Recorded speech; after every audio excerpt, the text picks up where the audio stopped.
बहन जैसे सवाल खड़ा करेंगे जब आपको गेस्ट हाउस जब कांड याद था तो 2019 में आपको सपा से गठबंधन करने की क्या जरूरत पड़ गई? ये कोई बात थोड़ी ना हुई है, तो आप लोग सरासर आरोप लगा रहे हैं। आप लोगों को डर तो नहीं सता रहा है? बहन जी ने साफ तौर पर कह दिया कि हम भाजपा के बी टीम के रूप में हम काम कर रहे हैं। जो मायावती जी जो हमारी बुआ हैं, उन्होंने जो भी बोला है मंच से वो उनकी भाषा नहीं थी, वो सारा लिखा हुआ अमित शाह जी का स्क्रिप्ट था। ये पीडीए का ही खौफ है जो भारतीय जनता पार्टी के कहने पर ये मीटिंग बुलाई गई। आज उनके बयानों से पता चल रहा है कि चाहे बहुजन मरे, चाहे दलित मरे, चाहे शोषित मरे, उनसे कोई फर्क नहीं पड़ना। उनको भी ओम प्रकाश राजभर, केशव प्रसाद की तरह अटैची चाहिए। पीडी खत्म हो गया, केवल एवाई बचा रह गया। पीडीए को कोई खत्म ही नहीं कर सकता है। खुद मान्यवर काशीराम जी की विचारधारा और से भटक चुके हैं, क्योंकि वो आज प्रोटोकॉल फॉलो कर रही है भारतीय जनता पार्टी का। मायावती जी की जुबान से एक बार भी भारतीय जनता पार्टी का घेरने का काम किया हो तो आप हमें बता दीजिए। जो पीडीए की बात करेगा वह दिल्ली से राज करेगा। कासगंज का नाम काशीराम जी के नाम से रखा गया,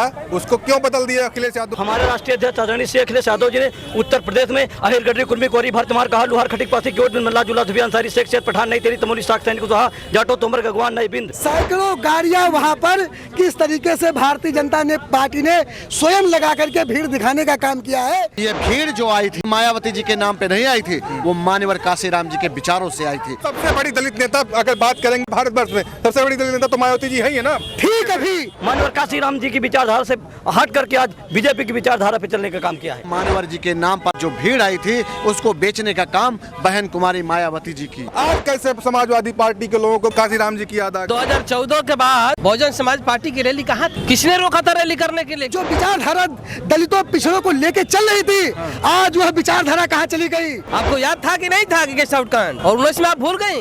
आज जब दलित पिछड़ा थाने में नंगा करके पीटा जाता है, वो नेता कहाँ चली गई? सबसे ज्यादा प्रताड़ित समाजवादी के लोग करते हैं दलितों को। कासगंज का नाम काशीराम रखा था, ये सवाल, ये विषय नहीं था। ये सवाल क्यों नहीं विषय है भाई? आज काशीराम जी सवाल भाजपा से क्यों नहीं कर रही है? तो बदला किसने था? बदला किसने था नाम? और सवाल भी नाम कर रहे हैं। नाम किसने बदला था? जब हमारे सीजीआई पे जब उसके ऊपर जूता उछाला जाता है तो वह नेता कहाँ चली गई? नमस्कार, मेरा नाम है सिद्धार्थ सूर्यवंशी। स्वागत है आप सभी का नारद टीवी के विमर्श मंच पर। दोस्तों, इस वक्त मैं मौजूद हूँ समाजवादी पार्टी कार्यालय लखनऊ पे, और बहुजन समाज पार्टी ने एक विशाल जनसभा का आयोजन किया और समाजवादी पार्टी पे लगातार वो हमला भी करती हुई नजर आई। हमारे साथ में एक समाजवादी के नेता हैं, आइए हम उनसे जानते हैं जिस तरीके से समाजवादी पार्टी पे बहुजन समाज पार्टी की राष्ट्रीय अध्यक्ष मायावती जी ने जमकर हमला बोला। क्या कहेंगे इसको लेकर के? पहले तो आपके चरण के माध्यम से मान्यवर काशीराम जी को कोट कोट नमन करता हूँ। बात यह है कि लड़ाई जब विचारों की हो, जब संविधान बचाने की हो, तो देखिए कि जो मान्यवर काशीराम जी, जो बाबा साहब भीमराव अम्बेडकर जी हमें दे के गए हैं, उसका साथ देना चाहिए। जो मायावती जी जो हमारी बुआ हैं, उन्होंने जो भी बोला है मंच से, वो उनकी भाषा नहीं थी, वो सारा लिखा हुआ अमित शाह जी का स्क्रिप्ट था। क्या बता रहे हैं यार? ये सारा क्रेडिट जो है वहाँ का लिखा हुआ है। आप देख लीजिए कि 8 सालों में जब से सत्ता में भारतीय जनता पार्टी आई है, पिछड़े दलित शोषित पे ही अत्याचार हो रहा है। और मायावती जी की जुबान से एक बार भी कहीं का नाम निकला हो या एक बार भी भारतीय जनता पार्टी का घेरने का काम किया हो तो आप हमें बता दीजिए। लेकिन सबसे ज्यादा तो आरोप आप पे लगा रहे हैं, कह रहे हैं कि सबसे ज्यादा अत्याचार आपने किया है उनके ऊपर। स्क्रिप्ट ऐसी ही लिखी गई। सरकार किसकी है 8 सालों से, और स्क्रिप्ट वही तरह लिखी गई। समझने वाले आपके दर्शक जो हैं वो समझ चुके होंगे। बात ये है कि ये भीड़ जो आई थी इनके नाम पे, मायावती जी के नाम पे नहीं आई थी, वो मान्यवर काशीराम जी के विचारों से आई थी, मान्यवर काशीराम जी के त्याग के लिए आई थी, मान्यवर जी के विचारों पे आई थी। इसीलिए मान्यवर जी के नाम पर आज जो भीड़ आई थी उसको बेचने का काम बहन कुमारी मायावती जी की। अच्छा, ये बताइए, सबसे पहले मान्यवर काशीराम को तो उन्होंने ही अपने मंच, चाहे अगर बहुजन नायक कहा जाता है तो मान्यवर काशीराम को कहा जाता है। आज कैसे समाजवादी पार्टी के लोगों को काशीराम जी की याद आ गई? यही नहीं पता है। आप कभी इटावा जाइए और इटावा में पूछिए कि मान्यवर काशीराम को जिताने के लिए समाजवादी पार्टी के माननीय मुलायम सिंह यादव जी ने क्या किया था, वहाँ के लोगों ने क्या किया था, तब आपको इतिहास पता चलेगा। इतिहास में जाने की जरूरत है। वर्तमान जो है वो एकदम काला है, क्योंकि भारतीय जनता पार्टी की काला सरकार चल रही है। आप मान्यवर काशीराम जी को पंजाब से लेके आना काम समाजवादी पार्टी ने किया था, माननीय श्री मुलायम सिंह यादव जी ने किया था। जो विचार का मान्यवर काशीराम जी के हैं, जिनको बढ़ाने का काम समाजवादी पार्टी ने किया था। और आज जो उनकी लड़ाई अधूरी थी, उस लड़ाई को भी पूरा करने के लिए देश के सबसे बड़े महानायक माननीय श्री अखिलेश यादव जी कर रहे हैं, और जिससे मायावती जी को उनको तो आशीर्वाद देना चाहिए था, मगर वो तो आशीर्वाद किसको दे रही हैं? भारतीय जनता पार्टी को। मतलब उनसे ये साल आज उनके बयानों से पता चल रहा है कि चाहे बहुजन मरे, चाहे दलित मरे, चाहे शोषित मरे, उनसे कोई फर्क नहीं पड़ना। उनको भी ओम प्रकाश राजभर, केशव प्रसाद की तरह अटैची चाहिए। 19 में तो आशीर्वाद दिया था, लेकिन वो उन्होंने आरोप लगाया कि हमारा वाला तो वोट ले लिए, अपना वाला दिलवा ही नहीं पाए। यह गलतफहमी है। माननीय श्री अखिलेश यादव जी, प्रोफेसर साहब 3.5 घंटा बैठे रहे, गठबंधन करने गए थे, और मायावती जी ये बात झुटला नहीं सकती हैं। माननीय मायावती जी ने जितने पक्ष की शर्त रखी थी वो माननीय श्री अखिलेश यादव जी ने मान लिया। इन्होंने जहां जहां अपने प्रत्याशी उतारने के लिए कहा, हमारी टीम पार्टी ने मानने का काम किया और उनका सम्मान करने का काम किया। मैं कह रहा हूं, अब तो भाई नरेंद्र मोदी जी के, अमित शाह जी के टच में हैं, अपनी शर्तें मनवा लीजिए। भीड़ को देखते हुए लोग ये कहते हुए नजर आ रहे हैं, सोशल मीडिया पे जो प्रतिक्रियाएं चालू हो गई हैं कि पीडीए का जो नारा है, अब पीडीए आज की भीड़ ने खत्म कर दिया, पीडी खत्म कर दिया, अब ए और वाई बचेगा और कोई नहीं बचेगा। अभी चुनाव के 1.5 साल हैं, आप देख लेना कि अगर पिछड़े दलित पे भारतीय जनता पार्टी द्वारा अत्याचार होगा तो सबसे पहले समाजवादी पार्टी के सिपाही माननीय श्री अखिलेश यादव जी के नेतृत्व में लड़ते हुए सड़क पे नजर आएंगे, और कौन घर के अंदर बैठकर खामोशी से अटैची बढ़ाने का काम करेगी। चलिए, बहुत बहुत धन्यवाद। आइए हम और लोगों से बात करने का प्रयास करते हैं। 2027 का चुनाव जिस तरीके से नजदीक आ रहा है, उसी तरीके से सभी पार्टियां, उत्तर प्रदेश की सारी पार्टियां अपना अपना समीकरण बनाने को तैयार है। बहुजन समाज पार्टी की राष्ट्रीय अध्यक्ष मायावती ने जिस तरीके से समाजवादी पार्टी पर तीखा हमला बोला, उन्होंने कहा कि जब समाजवादी पार्टी सत्ता में नहीं रहती तभी उनको दलित और पिछड़े की याद आती है। इन सब चीजों को लेकर के क्या कहेंगे? जिस तरीके से बहन मायावती ने कहा कि समाजवादी जब सत्ता में नहीं रहती तभी आप लोग याद करते हैं दलितों को। सबसे पहले आपके चैनल को बहुत बहुत मैं बधाई देता हूं। बहन जी क्या कहती है ये मैं नहीं जानता, लेकिन जो पीडीए है, आज पीडीए जो बिछड़ा पीडीए जो है कहीं न कहीं भटका था, इधर उधर था, आज उसको राष्ट्रीय अध्यक्ष जी ने एक कर दिया है।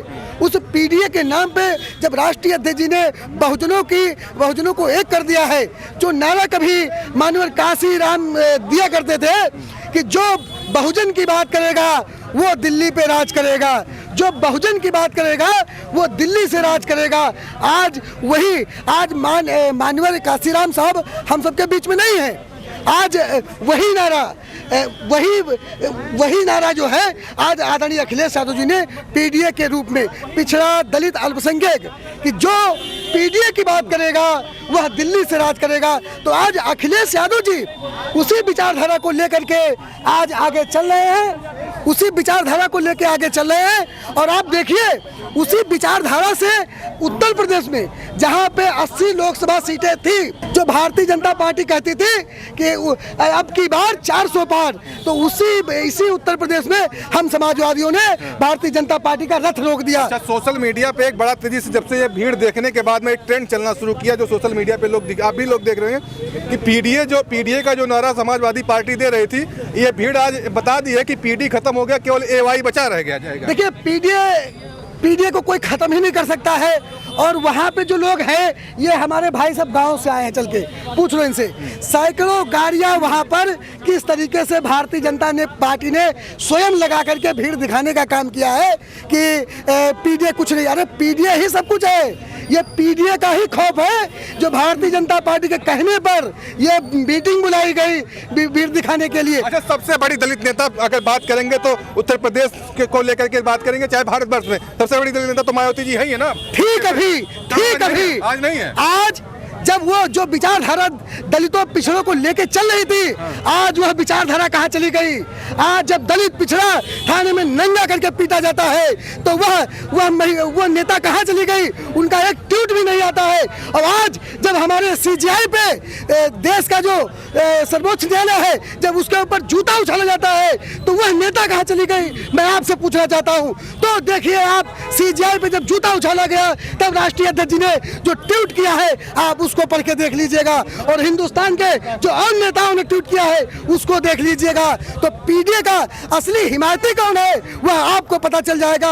और जनता ने देखा है, जनता ने महसूस किया है, तब जाके 24 के चुनाव में भाजपा को समाजवादी पार्टी ने यहाँ से बाहर किया है, 43 सीटें जीत। सबसे ज्यादा तो आप लोग उनको वो तो बता रहे हैं कि सबसे ज्यादा प्रताड़ित समाजवादी के लोग करते हैं दलितों को। आज दलित तबका जो है वो समाजवादी पार्टी के साथ में जुड़ा है, क्योंकि माननीय राष्ट्रीय अध्यक्ष जी बाबा साहब भीमराव अम्बेडकर, माननीय काशीराम साहब की विचारधारा को लेकर के आगे बढ़ रहे हैं। और हम लोग उनके सिपाही हैं जो एक एक बूथ पे जा करके अपना बीएलओ बना रहे हैं, अपने कार्यकर्ता बना रहे हैं और अपने वोटरों को समझा रहे हैं कि अगर असली लड़ाई कोई आपकी लड़ सकता है तो आदरणीय अखिलेश यादव जी। और उसी का नतीजा है जो हम लोग 24 में चुनाव जीत करके हिंदुस्तान की सबसे तीसरी बड़ी पार्टी अखिलेश यादव जी बने हुए हैं। आप क्या कहें? ये कहा जा रहा है कि मायावती जी ने जो अपने मंच से कहा कि सबसे ज्यादा जब समाजवादी सत्ता में नहीं रहती है तभी इनको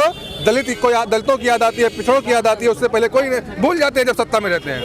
पहली बात तो बसपा सुप्रीमो ने जो बयान दिया है, आज बसपा सुप्रीमो जो है खुद माननीय काशीराम जी की विचारधारा और से भटक चुकी हैं, क्योंकि वो आज प्रोटोकॉल फॉलो कर रही भारतीय जनता पार्टी का। और जहां तक हमारी पार्टी का सवाल हुआ, हमारे राष्ट्रीय अध्यक्ष आदरणीय श्री अखिलेश यादव जी ने उत्तर प्रदेश में अहिर गडरी कुर्मी कोरी भर तुम्हार कहा लुहार खटिक पासी केवट मल्ला जुला धुबिया अंसारी शेख शेर पठान नहीं तेरी तमोली साख सैनिक कहा जाटो तोमर गगवान नई बिंद सबको साथ लेकर के हमने 2024 के चुनाव में बीजेपी के घमंडिया रथ को रोकने का काम किया है। और उत्तर प्रदेश में हमारी इतनी सीटें आई, समाजवादी पार्टी ने, इंडिया गठबंधन ने बीजेपी को बता दिया कि तुम्हारी तानाशाही और नकपुरिया कानून लागू नहीं होगा और आपकी रिमोट कंट्रोल की सरकार नहीं चलेगी उत्तर प्रदेश में। मायावती साइलेंट थी तभी तो आप ले आए, अब आ गई हैं, देखिए मैदान में अब कैसे लाएंगे 27 में, क्या होने वाला है? कोई फर्क नहीं पड़ेगा, क्योंकि जो समय वो समय चला गया। अब यहाँ हर इंसान पढ़ा लिखा समझता कि मायावती क्या कर रही है। आज हम हमेशा कोई भी लीडर हम हमेशा सवाल जनता सत्ता से पूछा जाता है, विपक्ष से। मायावती का जो कार्यक्रम था मैंने उसको सुना, मैंने उसमें हर जगह पाया कहीं ने बसपा सुप्रीमो सिर्फ अखिलेश यादव जी से सवाल किया,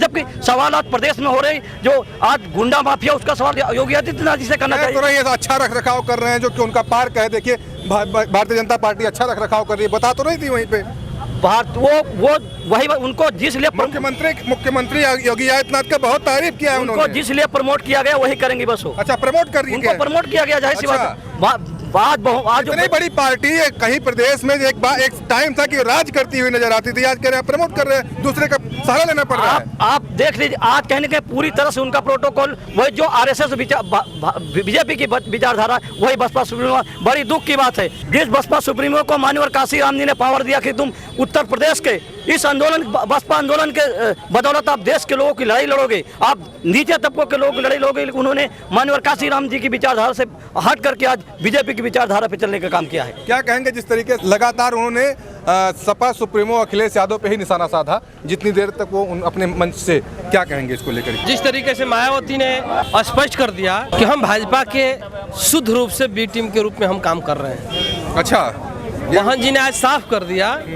अभी तो लोग गुमराह थे, बहुजन समाज के लोग भी गुमराह थे, लेकिन बहुजन समाज के लोगों के सामने आज मोहन जी ने साफ तौर पर कह दिया कि हम भाजपा के बी टीम के रूप में हम काम कर रहे हैं और भाजपा के इशारे पर ही इतनी बड़ी जो रैली निकली है वो शुद्ध रूप से।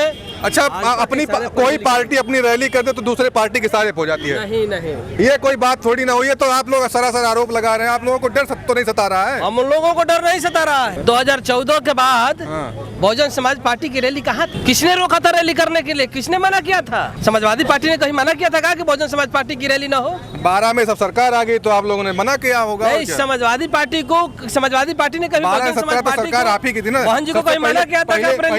सरकार में 19 में साथ आए आप लोग, 2014 के बाद मोहन जी को जिस दल ने डराया है और जिस दल ने धमका कर और फाइल निकाल कर रखे सामने रखा था कि जहां तुम बोलोगी तो फाइल तुम्हारा दिखा दिया जाएगा और तुम्हारी पार्टी खत्म कर देंगे, मोहन जी ने उसी इशारे पर 10 वर्षों के बाद निकली है। माननीय काशीराम साहब का इतना बड़ा रैली 10 वर्ष पहले क्यों नहीं था? 17 में क्यों नहीं था? 19 में क्यों नहीं था? क्यों नहीं की बहन जी? 19 में आपके साथ आई, उन्होंने एक इशारा सुनिए, उन्होंने एक इशारा जो किया है मंच से कि हम जिससे गठबंधन करते हैं वही हमारा वोट तो ले लेता है लेकिन अपना वोट नहीं दिलवाता है। आपके ऊपर एक इशारा उन्होंने किया। बहन जी को समाजवादी पार्टी के मुखिया आदरणीय राष्ट्रीय अध्यक्ष अखिलेश यादव जी को धन्यवाद देना चाहिए कि राष्ट्रीय अध्यक्ष ने आपके साथ गठबंधन करके और आप जहां जीरो बैलेंस पर खड़ी रही वहां 10 सीटें ने बहुजन समाज पार्टी को समाजवादी पार्टी के समर्थन से मिलने का काम हुआ। और समाजवादी पार्टी ने जब गठबंधन तोड़ दी बहन जी ने, तो उत्तर प्रदेश का हसर आप देख ही रहे हैं कि जीरो पर आ गई। समाजवादी पार्टी कहीं ना कहीं बहुजन समाज की हितैषी रही है और बहुजन समाज हमेशा समाजवादी पार्टी के साथ आपको 2024 में दिखाया कि हम समाजवादी पार्टी के साथ खड़े हैं। हितैषी में तो बता दो कई जिक्र हुआ है। 1993 वाला ये गेस्ट हाउस कांड भी उन्होंने याद दिलवा दिया। देखिए गेस्ट हाउस कांड बहन जी ने दिलवाया, तो हम बहन जी से सवाल खड़ा करेंगे जब आपको गेस्ट हाउस जब कांड याद था तो 2019 में आपको सपा से गठबंधन करने की क्या जरूरत पड़ गई? आपने क्यों किया? क्या उस समय आपको याद नहीं था? आपको याद था कि नहीं था कि गेस्ट हाउस कांड? और 19 में आप भूल गई। जब समाजवादी सत्ता में आती है तभी उनको तब दलितों को अत्याचार करती है, पिछड़ों पे अत्याचार करती है। जब सत्ता से दूर जाती है दलित और पिछड़े याद आते हैं। उनका कहना है। किनको? मायावती का कहना है, ये आरोप जो लगाई हैं कि समाजवादी से सत्ता में नहीं रहती है तभी दलित और पिछड़े याद आते हैं। कब दलितों और पिछड़ों समाजवादी पार्टी कब सम्मान नहीं किया है? कब किसका अपमान किया है? समझ तो बता रही है ना, देखिए तो। नहीं, बाबा साहब का मिशन लेकर अगर कोई 10 वर्षों 15 वर्षों से कोई चल रहा है तो समाजवादी पार्टी ही लेकर चल रही है। आज चलना शुरू किया है। नहीं, आज दलितों आप दलितों पिछड़ों पर जितना अत्याचार भारतीय जनता पार्टी करा रही है या हो रहा है, बहन जी कहाँ सो रही हैं? अभी बरेली में आपको कांड हुआ, आप दलितों के ऊपर कासगंज का नाम काशीराम जी के नाम से रखा गया, उसको क्यों बदल दिया अखिलेश यादव? उनका भी सवाल था। वो कासगंज का नाम काशीराम रखा था, ये सवाल, ये विषय नहीं था। ये सवाल क्यों नहीं विषय है भाई? आज काशीराम जी सवाल भाजपा से क्यों नहीं कर रही है? तो बदला किसने था? सरकार। इसीलिए तो आप पे आरोप लगा रही है। यही तो हम कहना चाहते हैं कि बहन जी को जिससे सवाल करना चाहिए उससे बहन जी सवाल नहीं कर रही है। बदला किसने था? नाम और सवाल भी कर रहे हैं। नाम किसने बदला था? 15 वर्षों से बहन जी को दबा कर रो रखे हैं भारतीय जनता पार्टी में। नाम किसने बदला था? और 15 वर्षों से दबा कर रो रखे हैं। ये सवाल राष्ट्रीय अध्यक्ष जी से जब किया गया तो उन्होंने कहा कि हम लोग प्रतिमा लगवाएंगे रिवर फ्रंट पे, लेकिन उन्होंने सवाल किया कि कासगंज का नाम काशीराम जब था तो उसको बदला किसने था? समाजवादी पार्टी ने हमेशा बहुजन समाज के महापुरुषों को हमेशा सम्मान करने का काम किया है और आगे भी करता रहेगा। बहुजन समाज के जितने भी महापुरुष हैं उनके आदर्श हैं और समाजवादी पार्टी उन आदर्शों पर चलने का काम करती है। चलिए, बहुत बहुत धन्यवाद जिस तरीके से आपने अपनी बातों को रखा। चलिए मिलते हैं ऐसे नए वीडियो से, तब तक के लिए जय हिंद।